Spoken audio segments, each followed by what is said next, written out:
Kini mao ang dalan nga giponduhan sa DTI Rapid Growth, dakong tabang para sa ato ang mga mag-uuma dinhi sa barangay Pigtauranan, Pangantukan, Bukidnon.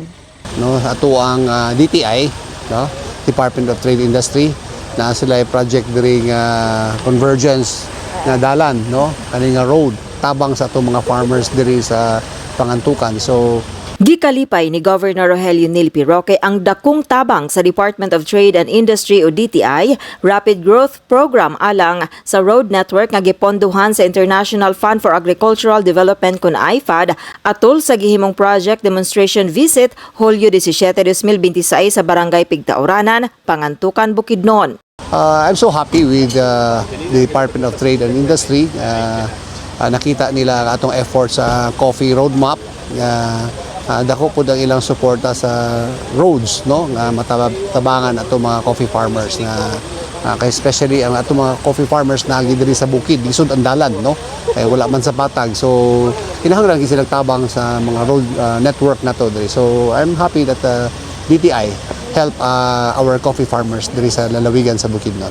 Ang proyekto mao ang 1.20 kilometers nga improvement of farm to market road sa Sitio Roque, Lantawan sa Barangay Pigtauranan, Pangantukan nga giponduhan og 33,330,090 pesos and 32 centavos kini nagikan sa Rapid Growth Fund ug anaa sa sobra 4.8 million pesos ang giabaga niini sa LGU Pangantukan agig equity. Sa pagpasabot ni Provincial Director Pamela Raquel Villanueva sa DTI Bukidnon nga ang maong kalihukan nagtumong sa pagsusi sa IFAD uban sa kadagkuan sa DepDev o Department of Finance sa giponduhang proyekto kung husto ba ang pag-implementa niini pinasikad sa market-driven approach para sa na-identify nga hub ang Bayanihan Millennium Multipurpose Cooperative.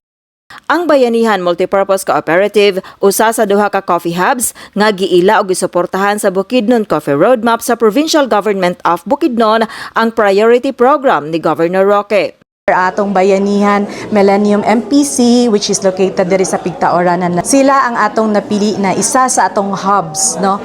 Coincidentally align po ni siya sa i-identify nato nga hub sa Bukidnon Coffee Roadmap. So karon ang Rapid Growth Program, ang assistance ani, ang atong mga bisita gitan-aw nila ang assistance kung dili ba ni siya ghost project, and then where are we kung asa na ta karon in terms sa implementation. Kaya ang Rapid Growth Program pahumanay na ni siya next year. So gusto karon makita sa atong oversight committee, that's why naa atong undersecretary from DepDev, Yusek Capuno, and we have also Secretary from Department of Finance, si Yusek Balbosa, to check really, no, on the ground kung unsa man gyud ang gakahitabo diri. Pinaagi sa maong proyekto, gihatagan ang mga benepisyaryo og pagbansay, kagamitan ug koneksyon sa merkado.